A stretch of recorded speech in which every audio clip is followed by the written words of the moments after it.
E se eu te dissesse que um homem foi banido ao inferno por desejar demais, que mesmo tendo tudo, poder, prestígio e o favor dos deuses, ele destruiu seu próprio futuro por causa de um único desejo?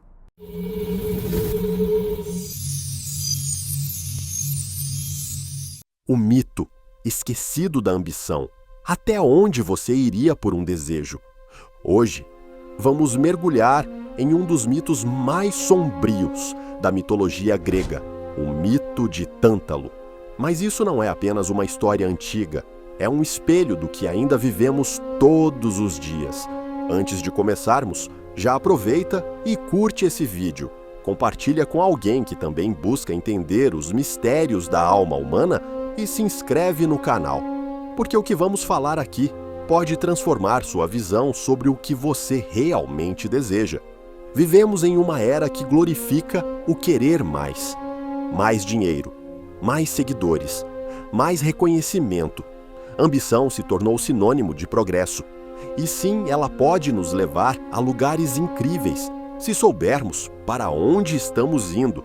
Mas o que acontece quando a ambição perde o rumo?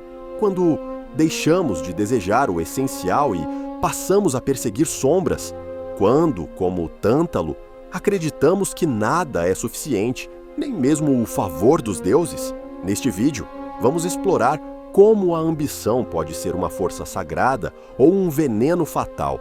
Vamos ver o que Tântalo, Aquiles e Odisseu têm a nos ensinar sobre nossos próprios desejos e como muitas vezes sacrificamos o que mais amamos por aquilo que jamais poderá nos saciar.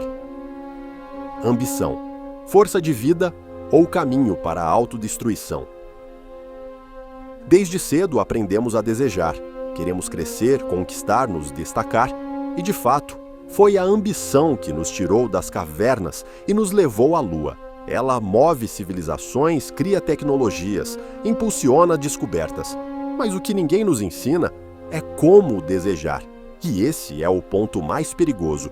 A ambição, quando nasce de um ideal elevado, pode nos conduzir a um tipo de realização que transcende o ego.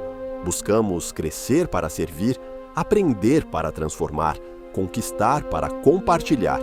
Esse é o desejo que transforma o humano em herói. Mas quando nasce da comparação, da vaidade, da sede por controle ou reconhecimento, a ambição se corrompe. Passa a ser um buraco que nunca se preenche, um poço sem fundo, onde jogamos nossos dias, nossos relacionamentos, nossa própria paz. E é aqui que muitos se perdem, achando que quanto mais possuem, mais serão. Só que esquecem que ser não depende do ter. E é essa inversão que começa a nos corroer por dentro.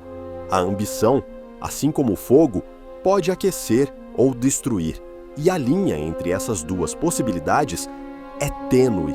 Por isso, precisamos observar com atenção o que você está buscando e o que está sacrificando por isso. No mito de Tântalo, essa pergunta se torna um aviso, porque o que parecia apenas um desejo de ascensão revelou-se uma descida, sem volta, ao abismo da própria alma. Aquiles e Odisseu, quando a ambição nos aproxima dos deuses. Nem toda ambição leva à ruína. Na verdade, a própria mitologia grega nos presenteia com exemplos de heróis que, movidos por grandes desejos, encontraram algo maior do que a própria glória. Encontraram a si mesmos. Pensemos em Aquiles. Desde jovem, ele sabia que teria dois caminhos diante de si: viver uma vida longa e anônima, ou morrer jovem e ser lembrado para sempre. Ele escolheu a segunda opção, não por vaidade, mas porque desejava que sua existência tivesse significado. Sua ambição era ser digno da eternidade.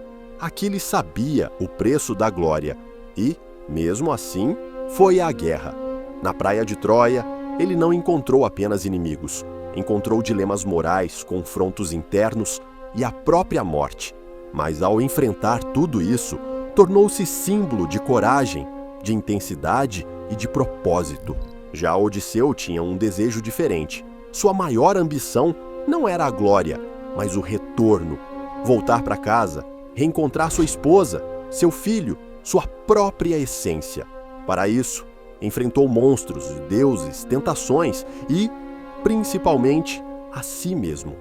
A viagem de Odisseu é, antes de tudo, uma jornada interior. Ele passa anos tentando voltar não apenas à sua terra, mas à sua integridade. Sua ambição é humilde, mas profunda. E por isso, ao final, ele não apenas retorna, ele renasce. O que une esses dois heróis é que sua ambição não foi usada para dominar, humilhar ou trair. Pelo contrário, ela foi o motor de um processo de revelação. Ambos desejaram algo grandioso e, por isso, se tornaram dignos dos deuses. Eles nos mostram que a ambição, quando voltada ao essencial, é uma escada para o alto. Mas quando usada para inflar o ego, como veremos, ela se transforma em uma queda sem fim. Tântalo, o rei que quis ser Deus e pagou com o futuro. Tântalo tinha tudo. Filho de Zeus, rei da Frígia, convidado para os banquetes do Olimpo. Era, entre os mortais, um dos mais privilegiados.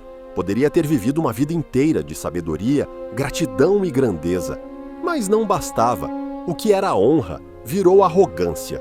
O que era privilégio virou vaidade. E o que era suficiente tornou-se desprezível. Tântalo não queria apenas estar entre os deuses, ele queria ser como eles. E para isso, foi capaz de trair a própria confiança divina. Num gesto de soberba e desrespeito, roubou a ambrosia, o néctar sagrado, que dava a imortalidade. E não satisfeito em enganar os deuses, arquitetou um plano macabro: assassinar seu próprio filho, Pélope, cozinhá-lo e servi-lo aos deuses, como forma de testá-los, e assim provar que não eram oniscientes. Imagine o que se passa na alma de alguém que deseja tanto provar que os deuses são falhos, que é capaz de destruir aquilo que tem de mais precioso. Esse foi o nível a que Tântalo chegou. Mas ele falhou. Os deuses perceberam o plano hediondo. Pélope foi trazido de volta à vida. E Tântalo, imortalizado por sua ambição cega, foi condenado ao castigo mais cruel da mitologia grega.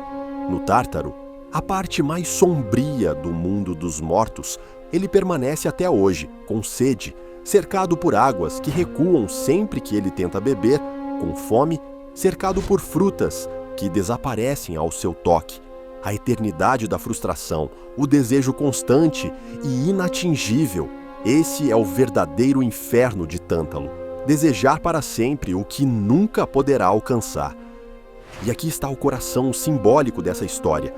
Quanto mais queremos, menos nos aproximamos quando o desejo nasce de um lugar distorcido, quando o querer vem do ego, do orgulho, da vaidade. Não importa o quanto conquistemos, nunca será o bastante.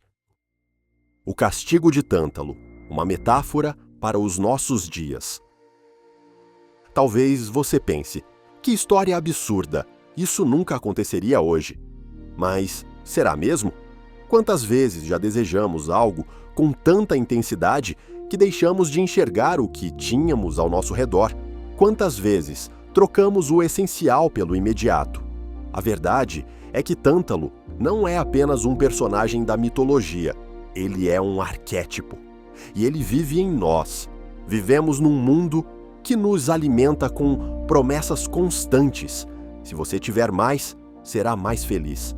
E assim, passamos a vida esticando as mãos para frutos que nunca alcançamos. Quando conseguimos, o gosto já não é o mesmo. E logo surge um novo desejo, mais alto, mais longe, mais impossível. Estamos sempre correndo atrás de algo, mas raramente paramos para perguntar: por quê? Para quê? E o que estou deixando para trás nessa corrida? Assim como Tântalo sacrificou seu filho, quantas vezes sacrificamos tempo com quem amamos, nossa saúde, nossos valores, nossa tranquilidade, só para alimentar uma imagem que nem sabemos de onde veio? A água que recua, a fruta que foge, são símbolos de nossa sede por um algo a mais que nunca chega.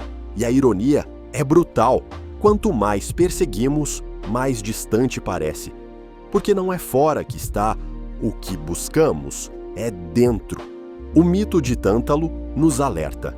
Ambição sem sabedoria é autossabotagem com roupa de sucesso, e o castigo não é imposto pelos deuses, é consequência natural de um desejo mal direcionado. A ambição certa, como desejar sem se perder.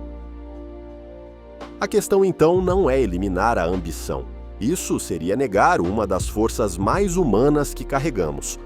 A verdadeira chave está em direcioná-la. O que você tem ambicionado, reconhecimento, riqueza, poder, nada disso é errado por si só. Mas tudo isso pode se tornar prisão se não estiver conectado a um sentido maior. Aquiles desejava glória, mas por um ideal. Odisseu desejava o retorno, mas por amor. Ambos sofreram, mas cresceram e, ao fim, tornaram-se mais do que heróis. Tornaram-se símbolos de coragem e de propósito. Já Tântalo desejava ser Deus, mas por vaidade. Queria subir sem merecer, possuir sem se transformar. E seu desejo o destruiu. Por isso, talvez seja a hora de reavaliar os nossos próprios desejos, de nos perguntar: minha ambição me aproxima ou me afasta de mim mesmo? Me fortalece ou me fragmenta? Me faz evoluir ou apenas parecer evoluído? Ambicionar ser melhor, mais sábio, mais justo, mais humano, é isso que nos eleva. Porque o verdadeiro crescimento não vem do que acumulamos, mas do que nos tornamos. Então respire, olhe ao seu redor, avalie seus desejos com sinceridade. E se for para ambicionar algo, que seja viver com integridade, com alma, com verdade. No fim das contas, Tântalo não está tão longe assim de nós. Ele vive em cada desejo que nos cega, em cada escolha que fazemos sem consciência, mas também vive a chance de fazermos diferente. Você não precisa viver preso a uma sede insaciável. Pode escolher, ambicionar o que realmente importa. Pode usar sua força interior para construir, não para destruir. Se esse vídeo tocou algo em você, compartilhe com alguém que também precisa ouvir essa mensagem. E conta pra gente nos comentários qual parte dessa história mais falou com você. Vamos trocar ideias por lá. E claro, se inscreve no canal. Tem muito mais reflexão vindo por aí.